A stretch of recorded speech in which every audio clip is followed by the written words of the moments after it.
Shalom, ce Shabbat, Bezrat Hashem, on va lire Parashat Nitzavim. Parashat Nitzavim, au début de la parasha, on voit que Moshe Rabbeinu réunit tous les bénis Israël. Avant sa mort, c'était quelques jours avant sa mort, et Moshe Rabbeinu leur dit, ça y est, j'ai atteint l'âge des 120 ans, et je ne pourrai pas vous ramener en Eretz Israël. Et Moshe Rabbeinu, il réunit tous les bénis Israël pour faire une alliance entre eux et Akadosh Baruch Hu. Et l'alliance qu'il fait entre eux, c'est-à-dire les bénis Israël et Akadosh Baruch Hu, c'est pas seulement les enfants et les bénis Israël qu'ils ont vécu après la génération de la faute des Meraglim. Il parle de tous les enfants d'Israël, de toutes les générations, jusqu'à la fin des temps, jusqu'à la venue de Mashiach. C'est-à-dire même nous, aujourd'hui, on est tenu par cette alliance que Moshe Rabbeinu il a fait entre nous et Akadosh Baruch Hu jusqu'à la fin des temps. Il aura fait, vous allez voir dans la paracha, il a fait une alliance, les Dorot, pour toutes les générations jusqu'à la fin des temps. Le but de cette alliance que Moshe Rabbeinu il a fait, parce que Moshe Rabbeinu il a dit que la tentation avec le temps elle sera vraiment très difficile parce qu'on va habiter, on va être en exil et on va habiter autour des autres nations, des autres personnes, qu'on aura la tentation très forte pour essayer de leur suivre dans leur façon de s'habiller, de manger, le mariage et beaucoup de choses. Alors il a dit que la tentation elle va être tellement forte, alors il nous a mis des barrières. Un des barrières que Moshe Rabbeinu nous a mis pour ne pas dépasser, c'était l'alliance. Parce qu'Akadosh Baruch Hu, il n'est pas quelqu'un qui transgresse une alliance. Alors à partir du moment que les bénis Israël vont transgresser l'alliance, Akadosh Baruch Hu, il va se fâcher et il va le punir. Deuxième raison pour laquelle il a fait l'alliance, parce que même chez les non-juifs, ils ont cette moralité de l'alliance.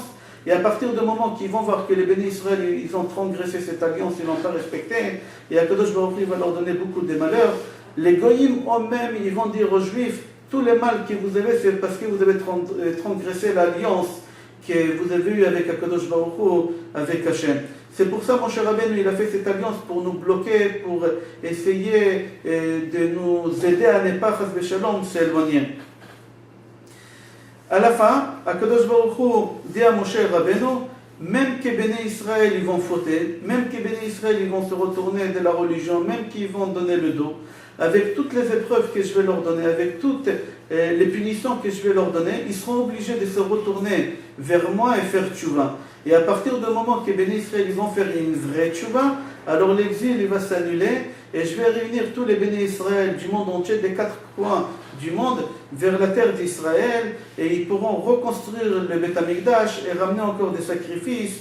Et ces choses-là, les Béné Israël, il faudra qu'ils fassent pas seulement en action, c'est avec la pensée, faire tchouva, c'est avec l'action et c'est avec la parole. C'est-à-dire avec la pensée, la parole et l'action pour faire tchouva comme il faut, pour qu'Akadosh Baruch Hu, il ramène tous les Béné Israël de l'exil vers la terre promise.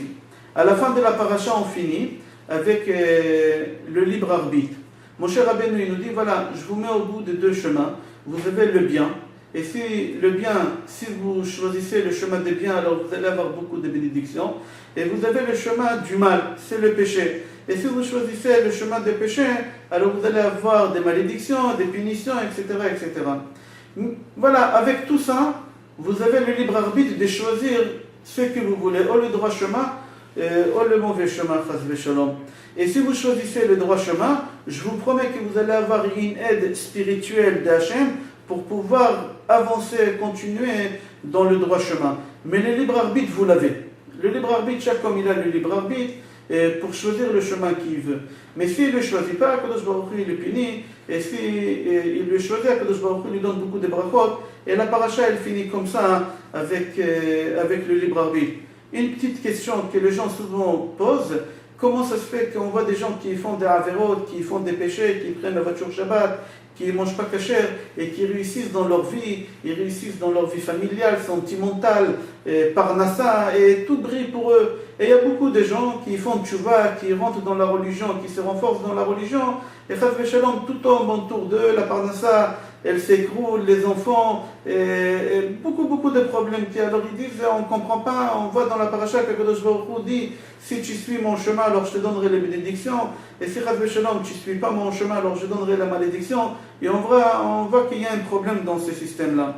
Gaon de Vilna répond, il dit que si Akadosh Baruch Hu, il aurait puni celui qui fait le mal, et il aurait tout de suite, il aurait payé un salaire celui qui fait le bien, alors le libre arbitre, il n'aurait pas existé. Pourquoi? Parce que celui qui fait un péché, il reçoit un coup, alors la prochaine fois, il ne fera plus le péché, parce qu'il sait qu'il va recevoir un coup. Alors même s'il veut faire le péché, il ne peut pas, il n'a plus le libre arbitre, parce qu'il va recevoir un coup. Et le contraire, celui qui fait du bien, il est payé, alors il n'a plus le choix de faire le mal, parce qu'il sait, en faisant du bien, j'aurai que du bien. Alors il n'y a plus le libre arbitre. Et pour nous montrer qu'il y a vraiment le libre arbitre, et que vraiment on est libre de faire ce qu'on veut, sans avoir aucune obligation autour de nous, aucune force, alors Akadosh Baruch Hu, c'est pour ça, il paye en bien ceux qui font du mal ici sur terre, parce qu'ils préfèrent de leur payer et le mal qu'ils ont fait dans le monde futur, que c'est le monde infini, et ceux qui ont fait du bien, ils ont du mal ici, parce qu'il n'y a personne, un Adam chez Asetov Velo Erta, ça n'existe pas un homme qui fait que du bien ici. Il y a des gens qui font du bien et qui fautent aussi. Alors le mal qu'Akadosh Baruch Hu leur donne, c'est par rapport au mal qu'ils ont fait, comme ça, il leur doit uniquement sur le bien qu'ils ont fait dans le monde futur, que c'est l'infini, le monde infini. Et là, on comprend le système de le libre arbitre. Bechira Chofshi. Je vous souhaite Shabbat Shalom, Bezrat Hashem, Bracha Ve'atzlacha et Kol Tov.